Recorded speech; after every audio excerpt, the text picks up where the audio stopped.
Political మిర్చి Telangana cabinet విస్తరణ ఎప్పుడుంటుంది?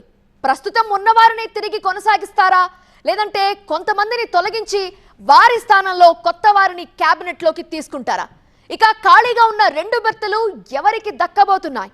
Social equations, political equations లో ఎవరికి పదవులు దక్కే ఛాన్స్ ఉంది? ఆశావహుల పోటీ ఎక్కువగా ఉండటంతో ఆ రెండు బెర్తుల్ని ఫిల్ చేయడానికి ఎలాంటి వ్యూహం అనుసరించబోతున్నారు?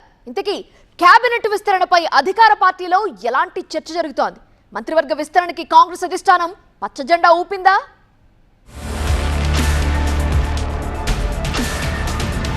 ఉందిలే మంత్రి కాలం ముందు ముందున ఊరిస్తున్న విస్తరణ. రెండు కుర్చీలు, బోలెడు ఖర్చీఫ్లు. పదవులు ఉండేదెవరికి, ఊడేదెవరికి, కొత్తగా దక్కేదెవరికి? కౌన్ బనేగా కేబినెట్ మంత్రి? తెలంగాణ కేబినెట్ విస్తరణ ఉంటుందని చాలా రోజులుగా చర్చ జరుగుతోంది. వాస్తవానికి గత నెలలో సీఎం రేవంత్ రెడ్డి ఢిల్లీ వెళ్లిన సందర్భంలోనే మంత్రివర్గ విస్తరణ జరుగుతుందని అంతా భావించారు. కానీ కాంగ్రెస్ అధిష్టానం 5 రాష్ట్రాల ఎన్నికల బిజీలో ఉండటంతో విస్తరణ కాస్త వాయిదా పడింది. ఎన్నికల ఫలితాలు కూడా రావడంతో తెలంగాణలో మంత్రివర్గ విస్తరణపై మళ్లీ ఊహాగానాలు తెర మీదకొచ్చాయి. దీంతో ఖాళీగా ఉన్న 2 మంత్రి పదవులను ఎవరు దక్కించుకుంటారు అనే చర్చ కాంగ్రెస్ వర్గాల్లో జరుగుతుందట. కేబినెట్ విస్తరణ ఎప్పుడు జరిగినా ఒకరిద్దరిని మంత్రివర్గం నుంచి తొలగిస్తారని విస్తృతంగా చర్చ జరుగుతుందట. అయితే కాంగ్రెస్ లో ఇప్పుడున్న పరిస్థితుల్లో అది సాధ్యమవుతుందా అనే టాక్ కూడా వినిపిస్తుందట. ఒకవేళ ఎవరినైనా మంత్రి పదవి నుంచి తొలగిస్తే వారి స్థానంలో అదే సామాజిక వర్గం వారిని తీసుకోవాలి. దీంతో ఒకవేళ కేబినెట్ విస్తరణ జరిగినా మంత్రివర్గం నుంచి ఎవరిని తొలగించే ఆలోచన హస్తం పార్టీ అధిష్టానానికి లేనట్టుగా తెలుస్తోంది. ఒకవేళ మంత్రివర్గ విస్తరణలో భాగంగా ఎవరిపైనైనా వేటు వేస్తే అది ప్రతిపక్ష పార్టీలకు ఆయుధం ఇచ్చినట్లవుతుందని భావిస్తున్నారట. 5 రాష్ట్రాల ఎన్నికల ఫలితాల తర్వాత మంచి జోష్ మీదున్న బీజేపీ తెలంగాణపై ఫోకస్ పెట్టిందని వార్తలొస్తున్నాయి.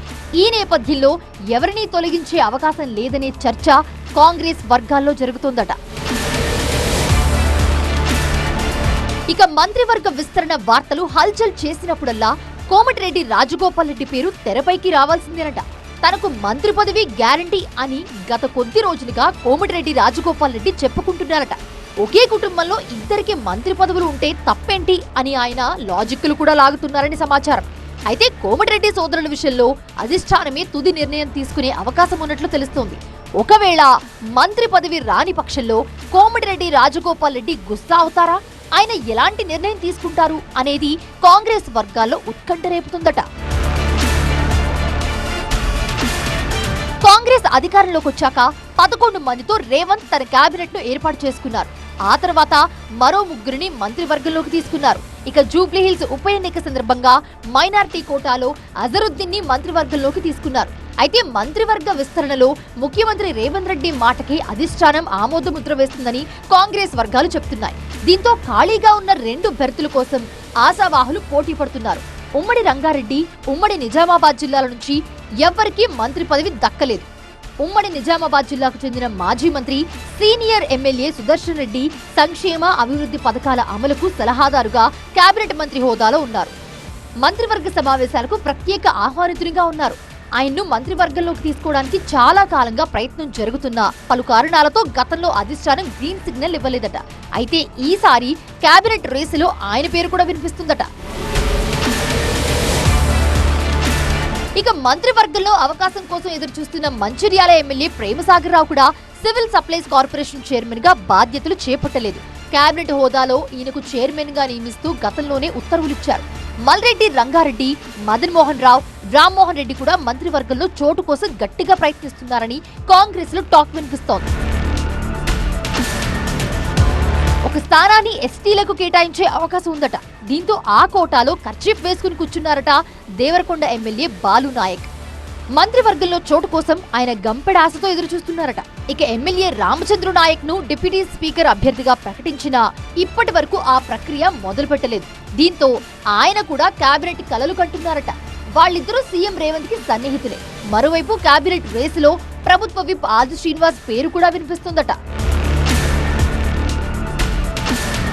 ఇక ఉమ్మడి నిజామాబాద్ జిల్లాకు చెందిన పిసిసి చీఫ్ మహేష్ కుమార్ గౌడ్ కు మంత్రివర్గంలో చోటు కల్పిస్తారనే ప్రచారం కొన్నాళ్ల పాటు నడిచింది. అయితే మహేష్ గౌడ్ పిసిసి చీఫ్ గా, తాను సీఎం గా తమ ఇద్దరి ఆధ్వర్యంలో కాంగ్రెస్ మళ్లీ అధికారంలోకి వస్తుందని సీఎం రేవంత్ రెడ్డి పలు సభల్లో చెప్పారు. వైఎస్ డిఎస్ జోడీతో తమను పోల్చుకున్నారు రేవంత్. దీంతో మహేష్ కుమార్ గౌడ్ ను పిసిసి చీఫ్ గా కొనసాగిస్తారని, ఆయన్ను మంత్రివర్గంలోకి తీసుకునే అవకాశాలు లేవంటున్నాయి కాంగ్రెస్ వర్గాలు. దీంతో ఈ రెండు బెర్తులు ఎవరికి అనే దానిపై కాంగ్రెస్ లో హాట్ చర్చ నడుస్తోందట. మొత్తానికి కేబినెట్ విస్తరణ జరుగుతోందా, జరిగితే ఎవరి మంత్రి పదవులు ఊడతాయి, ఎవరికి మంత్రి పదవులు వస్తాయి అనేది వేచి చూడాలంటున్నాయి కాంగ్రెస్ వర్గాలు.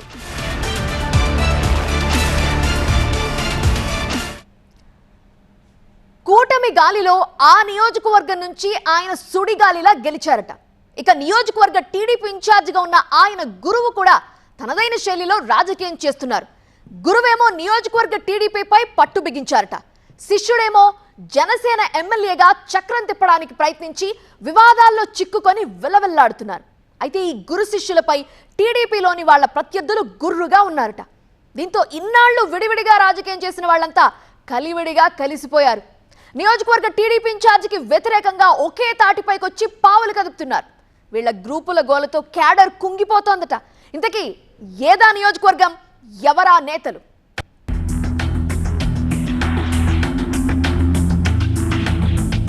రైల్వే కోడూరు కూటమిలో కుంపటి, టీడీపీలో గ్రూప్ వార్, జనసేన ఎమ్మెల్యేతో నానా తిప్పలు, Rupananda Reddy Arava Sridhar versus Batyala and co, లీడర్ల పోరుతో క్యాడర్ సతమతం. కడప జిల్లాలో ఒకప్పుడు భాగమైన ఎస్సీ రిజర్వ్ నియోజకవర్గం రైల్వే కోడూరు ప్రస్తుతం తిరుపతి జిల్లాలో ఉంది. అయితే ఈ నియోజకవర్గంలో కూటమి నేతల మధ్య కుంపటి కాకరేపుతోందట. ఎన్నికలకు ముందు వైసీపీ నుంచి టీడీపీలోకి వచ్చి నియోజకవర్గ ఇన్ఛార్జిగా ఎదిగిన రూపానందరెడ్డి ఎన్నికల పొత్తులో భాగంగా తన అనుంగు శిష్యుడైన అరవ శ్రీధర్ కి జనసేన తరపున ఎమ్మెల్యే టికెట్ ఇప్పించి గెలిపించుకున్నారు. అయితే రూపానందరెడ్డి టీడీపీలోకి వచ్చినప్పటి నుంచి అదే పార్టీలో ఎప్పటినుంచో ఉన్న పాత నేతలకి ఆయనతో సఖ్యత కుదరట్లేదట. ఆయన తమ మీద పెత్తనం చేస్తున్నారని వాళ్లు మండిపడుతున్నారట. దీంతో నిన్న మొన్నటి వరకు గ్రూపులుగా విడిపోయి రూపానందరెడ్డితో తలపడ్డ ఆ నేతలంతా ఇప్పుడు ఒకే తాటుపైకొచ్చారట. రూపానందరెడ్డిపై వాళ్లు గత కొంతకాలంగా ఆరోపణలు, విమర్శలు చేస్తున్నా టీడీపీ అధిష్టానం అంత సీరియస్ గా తీసుకోలేదట. అయితే ఈ ఏడాది జనవరిలో జనసేన ఎమ్మెల్యే అరవ శ్రీధర్ పై లైంగిక వేధింపుల ఆరోపణలు వచ్చిన తర్వాత వాళ్ళంతా మళ్లీ యాక్టివ్ అయ్యారట. ఇదే అదునుగా భావించిన వాళ్లు రూపానందరెడ్డి టార్గెట్ గా విరుచుకుపడుతున్నారని టీడీపీ, జనసేన వర్గాలు గుసగుసలాడుకుంటున్నాయట. రైల్వే కోడూరు నియోజకవర్గ మాజీ ఇన్ఛార్జిగా పనిచేసిన టీడీపీ నేత విశ్వనాథ నాయుడు, పొంతగాని ప్రసాద్ మధ్య గతంలో పచ్చగడ్డి వేస్తే భగ్గుమనేది. కానీ ఇప్పుడు ఆ ఇద్దరు నేతలు ఏకమయ్యారట. ఇక వాళ్ళకి రాజంపేట టీడీపీ నేత బత్యాల చెంగల్ రాయుడు కూడా తోడయ్యారు. చెంగల్ రాయుడు సొంత ఊరు రైల్వే కోడూరు నియోజకవర్గంలో ఉండడంతో పాటు అక్కడ ఆయన సామాజిక వర్గం కూడా బలంగా ఉందట. దీంతో ఇప్పుడు ఈ ముగ్గురు నేతలు ఏకమై టీడీపీలో ఒక వర్గంగా మారి రూపానందరెడ్డికి వ్యతిరేకంగా కార్యక్రమాలు చేస్తున్నారట. రూపానందరెడ్డి వైసీపీ నుంచి టీడీపీలోకి రావడం, ఆ తర్వాత తన అనుచరుడికి టికెట్ ఇప్పించుకుని మరీ ఎమ్మెల్యేగా గెలిపించుకోవడం, ఆ తర్వాత Koduru urban development authority chairman గా ఆయన ఎన్నిక కావడం ప్రత్యర్థి వర్గానికి మింగుడు పట్టం లేదు. అయితే చాలా కాలంగా రూపానందరెడ్డిపై వాళ్లు పోరాటం చేస్తున్నా టీడీపీలో దాన్ని ఎవరు పెద్దగా పట్టించుకోలేదట. అయితే ఎమ్మెల్యే అరవ శ్రీధర్ అనుకోకుండా చేతిలా వాళ్ళకి అస్త్రం అందించారని రూపానందరెడ్డి వర్గం వాపోతోంది. అరవ శ్రీధర్ లీలా ఏపీలో గోలగోలగా మారడంతో ఆ ఎపిసోడ్ ని వాళ్లు పొలిటికల్ గా బాగానే ఉపయోగించుకుంటున్నారట. రూపానందరెడ్డిని రాజకీయంగా దెబ్బతీయడానికి అది వాళ్ళకి కలిసొచ్చిందని ఒక్క వర్షం చెప్తోంది. అయితే ఈ అరవ గోల, రాసలీలల వ్యవహారం రాజకీయంగా వాళ్ళకంతగా ఉపయోగపడటం లేదని టీడీపీలో మరో వర్గం భావిస్తోందట. అరవ ఎపిసోడ్ తో చేతులు కలిపిన ముగ్గురు నేతలు టీడీపీలో ఒక వర్గంగా మారి గ్రూప్ రాజకీయాలని మరింత ఉధృతం చేశారని పార్టీ కార్యకర్తలు వాపోతున్నారు. ఏది ఏమైనా కోడూరులో కూటమి నేతల మధ్య రగులుకున్న కుంపటి టీడీపీలో చర్చనీయాంశంగా మారిందట. ఇప్పటికైనా నేతలు తీరు మార్చుకోకపోతే జనసేన టీడీపీలకి గడ్డు పరిస్థితులు ఎదురవుతాయని క్యాడర్ ఆందోళన చెందుతోందట. ఆంధ్ర రాజకీయాలకు అడ్డ టీడీపీ బలంగా ఉన్న గడ్డ. కానీ ఆ నియోజకవర్గంలో కూటమి ఎమ్మెల్యే ఉన్నా టీడీపీకి ఇన్ఛార్జ్ కరువయ్యారట. ఏపీ రాజకీయాలకు సెంటర్ అయిన ఆ సిటీలో తమకి లీడర్ లేకపోవటం ఏంటని టీడీపీ క్యాడర్ వాపోతోందట. రాష్ట్రంలో కూటమి అధికారంలో ఉన్న నియోజకవర్గంలో తమని నడిపించే నాయకుడేడి అని టీడీపీ కార్యకర్తలు ప్రశ్నిస్తున్నారు. కూటమికి ఎమ్మెల్యే ఉన్నారు సరే, మనకి నియోజకవర్గ ఇన్ఛార్జ్ కావాలా వద్దా అంటున్నారట తెలుగు తమ్ముళ్ళు. అక్కడ చాలా మంది నేతలే ఉన్నా వాళ్ళకి ఇన్ఛార్జ్ సీట్ను అప్పగించడంలో అధిష్టానం ఎందుకు జాప్యం చేస్తోంది? ఇంతకీ ఎక్కడుందా నియోజకవర్గం, ఎవరా నేతలు? ఏపీ రాజకీయాలకు కేంద్రం విజయవాడ నగరం. బెజవాడ వెస్టులో బలంగా టీడీపీ, అయినా ఖాళీగా ఉన్న ఇన్ఛార్జి కుర్చీ. లీడర్ కావాలను అంటున్న క్యాడర్. విజయవాడ పశ్చిమ నియోజకవర్గ టీడీపీ ఇన్ఛార్జి సీటు ఖాళీగానే ఉందట. దీంతో తెలుగు తమ్ముళ్ళు కొత్త ఇన్ఛార్జి కోసం ఆశగా ఎదురు చూస్తున్నారట. 2 సార్లు పశ్చిమ నియోజకవర్గం పరిధిలో టీడీపీ జెండా ఎగిరింది. అక్కడ బలమైన ఓటు బ్యాంక్ ఉన్న నియోజకవర్గంలో పార్టీకి ఇంకా ఇన్ఛార్జిని నియమించకపోవడం ఏంటని తెలుగు తమ్ముళ్ళు వాపోతున్నారట. బెజవాడ వెస్ట్ టీడీపీకి కొత్త ఇన్ఛార్జిగా ఎవరొస్తారు, ఎప్పుడొస్తారు, అసలు ఆ పదవిని ఎవరికిస్తారు అని తెలుగు తమ్ముళ్ల మధ్య జోరుగా చర్చ నడుస్తోందట. విజయవాడ పశ్చిమ నియోజకవర్గం నుంచి కూటమి పొత్తులో భాగంగా బీజేపీ తరపున పోటీ చేసి విజయం సాధించిన సుజనా చౌదరి నియోజకవర్గంలో తన పని తాను చేసుకుపోతున్నారట. అయితే పొత్తులో భాగంగా పోటీ చేసి కూటమి తరపున బీజేపీ నేత గెలిచిన మన పార్టీకి మనకంటూ నియోజకవర్గ ఇన్ఛార్జి ఉండాలి కదా అని తెలుగు తమ్ముళ్ళు వాదన వినిపిస్తున్నారట. ఇప్పటికే టీడీపీకి ఇన్ఛార్జి లేక, నియోజకవర్గంలో పార్టీని నడిపించే నాయకుడు లేక తమ సమస్యలు ఎవరికి చెప్పుకోవాలా అని తెలుగు తమ్ముళ్ళు బహిరంగంగానే ప్రశ్నిస్తున్నారట. టీడీపీ ఎంపీ కేసినేని చిన్ని ప్రస్తుతానికి పశ్చిమ నియోజకవర్గ కోఆర్డినేటర్ గా వ్యవహరిస్తున్నారట. కానీ ఎంపీగా చిన్ని అన్ని తానై నడిపిస్తున్నా వెస్ట్ నియోజకవర్గానికి సంబంధించిన ప్రతి అంశంలో ఇన్వాల్వ్ అయి దృష్టి సారించలేకపోతున్నారని టీడీపీ కార్యకర్తలు చెప్తున్నారట. ప్రస్తుతం ఎన్టీఆర్ జిల్లా టీడీపీకి పెద్దన్నగా పార్టీ తరపున 7 నియోజకవర్గాల బాధ్యతను ఎంపీ చిన్ని భుజాన వేసుకున్నారు. అయితే ఆయా నియోజకవర్గాల పరిధిలో పార్టీకి ఎమ్మెల్యేలు, ఇన్ఛార్జీలు ఉన్నారని, తమ నియోజకవర్గానికి కూడా అలాగే ఇన్ఛార్జిని నియమించండి మహాప్రభు అని తెలుగు తమ్ముళ్ళు హైకమాండ్ కు మొరబెట్టుకుంటున్నారట. ఇప్పటికే విజయవాడ కౌన్సిల్ పదవీ కాలం ముగిసిందని, రాబోయే స్థానిక సంస్థల ఎన్నికల నాటికి పార్టీకి పునర్వైభవం రావాలన్నా, పశ్చిమ నియోజకవర్గంలోని డివిజన్లలో టీడీపీ గెలవాలన్నా పార్టీకి ఇన్ఛార్జిని నియమించి ఇప్పటి నుంచే కసరత్తు చేస్తే తప్ప అప్పటికి మంచి ఫలితం రాదన్న చర్చ లోకల్ టీడీపీలో జోరుగా జరుగుతోందట. మరోవైపు విజయవాడ పశ్చిమ నియోజకవర్గ టీడీపీలో సీనియర్ నేతలున్నా ఎవరికి వారే యమునా తీరే అన్నట్టుగా వాళ్ళ వైఖరి ఉందంటున్నారు తమ్ముళ్ళు. ప్రస్తుతం పార్టీ తరపున పెద్ద గొంతుగా వినిపిస్తోన్న మాజీ ఎమ్మెల్సీ బుద్దా వెంకన్న, మరో సీనియర్ నేత నాగుల్ మీరా, మాజీ ఎమ్మెల్యే జలీల్ ఖాన్ పశ్చిమ టీడీపీలో కీలకంగా వ్యవహరిస్తున్నారు. వాళ్ళు పార్టీ తరపున తమ వాయిస్ వినిపిస్తోన్నా పశ్చిమ టీడీపీని ఒక్క తాటిపైకి తెచ్చేందుకు ఎవ్వరూ అడుగులు వేయడం లేదట. ఎవరికి వాళ్ళు నియోజకవర్గ ఇన్ఛార్జి పదవి కోసం ప్రయత్నాలు చేసుకుంటున్నారట. తాజా రాజకీయ, సామాజిక సమీకరణాల ఆధారంగా ఇన్ఛార్జిగా వీళ్ళలో ఎవరో ఒకరిని ఎంపిక చేయడం గానీ, లేదా కొత్త వారికి అవకాశం ఇవ్వడం గానీ, ఇలా ఏదో ఒకటి అధిష్టానం చేయాలంటున్నారు కార్యకర్తలు. హైకమాండ్ ఏదో ఒక నిర్ణయం తీసుకుంటే ఎవరి వెనుక నడవాలో తెలుస్తుందని, తద్వారా పశ్చిమ టీడీపీ క్యాడర్ స్థిమితపడుతుందని పార్టీ వర్గాలు చెప్తున్నాయట. విజయవాడ వెస్ట్ నియోజకవర్గ టీడీపీ కార్యకర్తలు ప్రస్తుతానికి ఏ పని కావాలన్నా ఎంపీ కేసినేని చిన్ని చుట్టూ ప్రదక్షిణలు చేస్తున్నారట. ఆయనకే తమ గోడు చెప్పుకుంటున్నారట. బెజవాడ పశ్చిమలో లీడర్ లేక టీడీపీ క్యాడర్ ఇలా విలవిల్లాడుతుంటే, మరోవైపు బీజేపీ మాత్రం నియోజకవర్గంలో చాప కింద నీరులా విస్తరించే ప్రయత్నాలు చేస్తోందట. వివాదాలకు, విమర్శలకు దూరంగా ఉండాలని చెప్తున్న బీజేపీ ఎమ్మెల్యే సుజనా చౌదరి పశ్చిమ నియోజకవర్గంలో పాతుకుపోవడానికి వ్యూహాత్మకంగా అడుగులు వేస్తున్నారట. తాను బలపడుతూ బీజేపీని కూడా బలోపేతం చేసేందుకు అడుగులు వేస్తున్నారట. విజయవాడ వెస్టులో వైసీపీకి ప్రత్యామ్నాయం బీజేపీ అనేలా ఓ ప్రత్యేక అజెండా రూపొందించుకొని ఆయన అడుగులు ముందుకు వేస్తున్నారట. తన దగ్గరకు సాయం కోరి వచ్చే కూటమి నేతల్ని, కార్యకర్తల్ని కలుపుకొని పోయే ప్రయత్నం చేస్తున్నారట. రాష్ట్ర బీజేపీ నిర్ణయాలకు అనుగుణంగా పశ్చిమ నియోజకవర్గం నుంచే పార్టీ కార్యక్రమాలని విస్తృతంగా నిర్వహిస్తున్నారట. వైపు విజయవాడ వెస్ట్ నియోజకవర్గంలో వైసీపీ బలంగా ఉంది. ఇంకోవైపు అక్కడ బలపడేందుకు బీజేపీ వ్యూహాత్మకంగా పావుల్ని గదుపుతోంది. ఈ పరిణామాలతో పశ్చిమ టీడీపీ నేతలు కార్యకర్తలు ఉలిక్కిపడుతున్నారట. టీడీపీ హైకమాండ్ పశ్చిమ నియోజకవర్గానికి త్వరగా ఇన్ఛార్జిని నియమించకపోతే భవిష్యత్తులో తమకు రాజకీయంగా గడ్డు పరిస్థితులు ఎదురవుతాయని తస్మాత్ జాగ్రత్త అని తమ్ముళ్లు హెచ్చరిస్తున్నారట. టీడీపీ క్యాడర్ హెచ్చరికలతో అయినా అధిష్టానం త్వరగా నిర్ణయం తీసుకుంటుందో లేదో చూడాలి. కరీంనగర్ గడ్డ అంటే బీఆర్ఎస్ అడ్డా. ఉద్యమకాలం నుంచి ఇక్కడ గులాబీ జెండా రెప్పరెప్పలాడుతూనే ఉంది. ఇక 2014 నుంచి బీఆర్ఎస్ తన పట్టును కొనసాగిస్తోంది. ప్రతి ఎన్నికల్లో అద్భుతమైన ఫలితాలు సాధించింది. చివరికి 2023లో కూడా కరీంనగర్ అసెంబ్లీ స్థానంలో గులాబీ జెండా రెప్పరెప్పలాడింది. మాజీ మంత్రి గంగుల కమలాకర్ 4వసారి కూడా విజయం సాధించారు. కానీ ఇటీవల జరిగిన స్థానిక సంస్థల ఎన్నికల్లో కారు పార్టీ కుదేలైంది. అయినా కూడా గులాబీ లీడర్లు ఎలాంటి సమీక్షా సమావేశాలు నిర్వహించకుండా మౌనంగా ఉండిపోయారట. పార్టీ బలోపేతంపై కూడా దృష్టి పెట్టడం లేదట. అసలు ఈ కరీంనగర్ బీఆర్ఎస్ కి ఏమైంది అని క్యాడర్ ప్రశ్నిస్తోంది. మున్సిపల్ ఎన్నికల్లో పల్టీలు, ప్రతికూల ఫలితాలతో కార్ బోల్తా.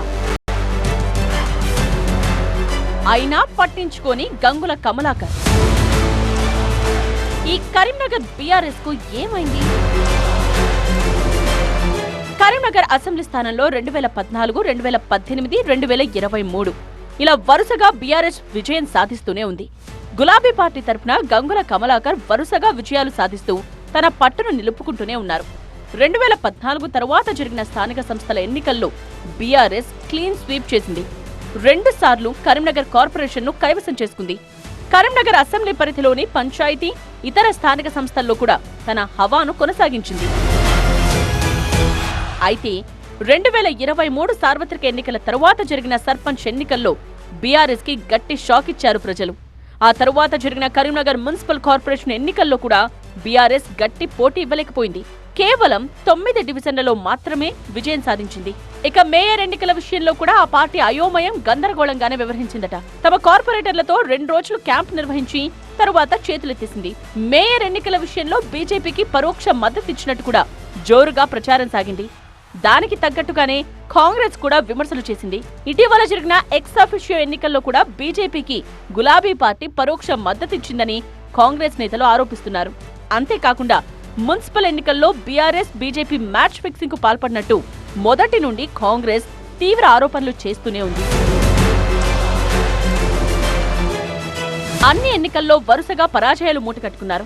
దీనికి తోడు కరీంనగర్లో పార్టీ బలోపేతంపై కూడా బీఆర్ఎస్ లీడర్స్ అస్సలు దృష్టి పెట్టడం లేదని క్యాడర్ బహిరంగంగానే చెప్తున్నారట. మాజీ మంత్రి గంగుల కమలాకర్ నామమాత్రపు కార్యక్రమాలతో చేతులు దులుపుకుంటున్నారని గులాబీ శ్రేణులు చర్చించుకుంటున్నాయట.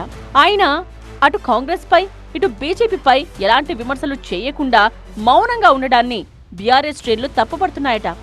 గత 2.5 ఏళ్లుగా కరీంనగర్ కేంద్రంగా ఒక్క ఆందోళన కార్యక్రమాన్ని కూడా పార్టీ నిర్వహించలేదని బీఆర్ఎస్ క్యాడర్ వాపోతోందట.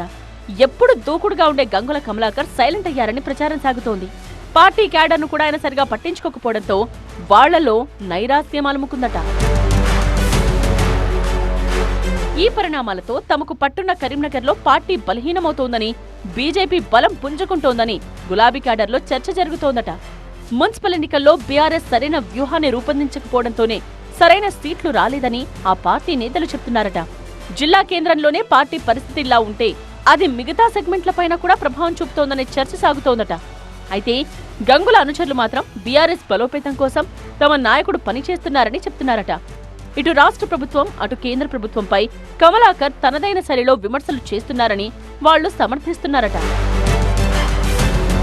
మొత్తానికి 2023 ఎన్నికలతో పోలిస్తే ఇప్పుడు కరీంనగర్లో పార్టీ అంత బలంగా లేదనే చర్చ సాగుతోందట. అయితే ఎన్నికలకు మరో 2.5 ఏళ్లున్న క్రమంలో దూకుడు తగ్గించామని మరికొందరు బీఆర్ఎస్ నేతలు చెప్తున్నారట. మరో 6 నెలల తరువాత దూకుడు పెంచుతామంటున్నారట వాళ్లు. మొత్తానికి గతంతో పోలిస్తే మాత్రం బీఆర్ఎస్ అనుకున్న స్థాయిలో దూకుడుగా లేదని రాజకీయ వర్గాల్లో చర్చ జరుగుతోంది. శత్రువుకి శత్రువు మిత్రుడు అనే సిద్ధాంతాన్ని ఆ మంత్రి ఫాలో అవుతున్నారా? దానికోసమే ఆయన పావులు కదుపుతున్నారా? దీనిలో భాగంగా ప్రత్యర్థి పార్టీలో ఉన్న మాజీ ఎమ్మెల్యే తిరిగి టీడీపీలోకి రీఎంట్రీ ఇవ్వబోతున్నారా? అదే జరిగితే ఆ ఉమ్మడి జిల్లా రాజకీయాలు ఎలా మారిపోనున్నాయి? అక్కడి టీడీపీలో పొలిటికల్ ఈక్వేషన్స్ రాత్రికి రాత్రి చేంజ్ అయిపోతాయా? ఇంతకీ తమ పార్టీలోకి ప్రత్యర్థిని ఆహ్వానిస్తున్న ఆ మంత్రి ఎవరు? టీడీపీలోకి రీఎంట్రీ ఇవ్వడానికి ప్రయత్నం చేస్తున్న ఆ నాయకుడు ఎవరు? ఇంతకీ ఎక్కడుందా జిల్లా? టీడీపీ తరపున పోటీ చేసి కర్నూలు నుంచి మొదటిసారి ఎమ్మెల్యేగా గెలుపొందిన టీజీ భరత్ ఊహించని విధంగా చంద్రబాబు కేబినెట్ లో భారీ పరిశ్రమల శాఖ మంత్రిగా పదవిని దక్కించుకున్నారు. ఆయనకు కోడుమూరు నియోజకవర్గ టీడీపీ ఇన్ఛార్జ్, కేంద్ర సహకార బ్యాంకు చైర్మన్ విష్ణువర్ధన్ రెడ్డితో పొలిటికల్ పంచాయతీ నడుస్తోందని కర్నూలు టీడీపీ వర్గాల్లో చర్చ జరుగుతోందట. కొద్ది రోజుల క్రితం కోడుమూరులో మంత్రులు అచ్చెన్నాయుడు, టీజీ భరత్ పాల్గొన్న సభలో భరత్ పేరును విష్ణువర్ధన్ రెడ్డి ప్రస్తావించలేదట. ఆ మరుసటి రోజే మంత్రి భరత్ స్పందిస్తూ తనను ఎవరూ అనవసరంగా కెలకొద్దు, చాలా నష్టపోతారు, టీడీపీ ఉన్నన్నాళ్లు తాను మంత్రిగా ఉంటానన్నారట. ఆయన పరోక్షంగా విష్ణువర్ధన్ రెడ్డిపై ఇలా మాటల తూటాలు సంధించారని టీడీపీ వర్గాల్లో చర్చ జరుగుతోందట. అంతకు ముందు నుంచి కూడా టీజీ భరత్, విష్ణు మధ్య మాటలు లేవని టీడీపీ వర్గాలు గుసగుసలాడుకుంటున్నాయట. కోడుమూరు ఎమ్మెల్యే దస్తగిరి, కర్నూలు ఎంపీ నాగరాజు ఇద్దరు కూడా విష్ణువర్ధన్ రెడ్డికి గట్టి మద్దతుదారులని ఆయన వర్గం చెప్పుకుంటోంది. విష్ణువర్ధన్ రెడ్డితో రాజకీయ పంచాయతీ నేపథ్యంలో ఆయనకు కళ్లెం వేయడానికి ఆయన ప్రత్యర్థిని టీడీపీలోకి ఆహ్వానించేలా భరత్ స్కెచ్ వేశారనే టాక్ నడుస్తోంది. కర్నూలు జిల్లా రాజకీయాల్లో మొదటి నుంచి విష్ణువర్ధన్ రెడ్డికి కొత్తకోట ప్రకాష్ రెడ్డితో అస్సలు పడదట. ఇద్దరు చిరకాల ప్రత్యర్థులని చెబుతారు. ఇద్దరికి ఒకరంటే ఒకరికి అస్సలు గిట్టదట. దీనికోసం టీడీపీ జాతీయ వర్కింగ్ ప్రెసిడెంట్ మంత్రి నారా లోకేష్ దగ్గర భరత్ మంత్రాంగం నడిపారని కర్నూలు టీడీపీ వర్గాలు మాట్లాడుకుంటున్నాయట. గతంలో టీడీపీలోనే ఉన్న మాజీ ఎమ్మెల్యే కొత్తకోట ప్రకాష్ రెడ్డి ఎన్నికలకు ముందు వైసీపీలో చేరారు. ఆ తర్వాత ఆయన రాజకీయాల్లో పెద్దగా యాక్టివ్ గా ఉండకుండా మౌనాన్ని ఆశ్రయించారట. విష్ణుతో విభేదాల కారణంగా కొత్తకోట ప్రకాష్ రెడ్డిని టీడీపీలోకి రప్పించి ఆయనకు ప్రాధాన్యత ఇస్తే విష్ణు ప్రభావం తగ్గించవచ్చని మంత్రి భరత్ భావిస్తున్నట్లు సమాచారం. ఇప్పటికే విష్ణు గురించి పార్టీ పెద్దలకు భరత్ వివరించినట్లు తెలుస్తోంది. దీనిలో భాగంగా త్వరలోనే కొత్తకోట ప్రకాష్ రెడ్డి టీడీపీలో చేరతారని, ఆయనకు పదవి కూడా రానుందని జిల్లాలో జోరుగా ప్రచారం జరుగుతోందట. అయితే తన ప్రత్యర్థిని టీడీపీలో చేర్చుకుని పెద్దపీట వేస్తే మౌనంగా చూస్తూ ఊరుకునే రకం కాదట విష్ణువర్ధన్ రెడ్డి. ఆయన పొలిటికల్ స్టైలే వేరని అనుచరులు చెబుతున్నారట. తన వర్గానికి పెద్దపీట వేస్తూనే తన రాజకీయ భవిష్యత్తును కాపాడుకుంటూ వస్తున్నారట. అందుకే ఆయన కోడుమూరు ఇన్ఛార్జిగా ఉంటూనే కేంద్ర సహకార బ్యాంకు చైర్మన్ గా కొనసాగుతున్నారని చెబుతున్నారు. దీంతో టీడీపీలోకి కొత్తకోట ప్రకాష్ రెడ్డి వస్తే విష్ణువర్ధన్ రెడ్డి ఎలా స్పందిస్తారనే దానిపై పార్టీలో ఉత్కంఠ నెలకొందట. పార్టీలో అంతర్గతంగా జరుగుతున్న వ్యవహారం రానున్న రోజుల్లో బహిర్గతమైతే భగ్గుమనే పరిణామాలు కూడా ఉంటాయంటున్నారు తెలుగు తమ్ముళ్లు. ఇక భరత్ స్కెచ్ ను తూచ్ చేయడానికి విష్ణువర్ధన్ రెడ్డి ఏం చేస్తారో చూడాలంటున్నాయి పార్టీ వర్గాలు.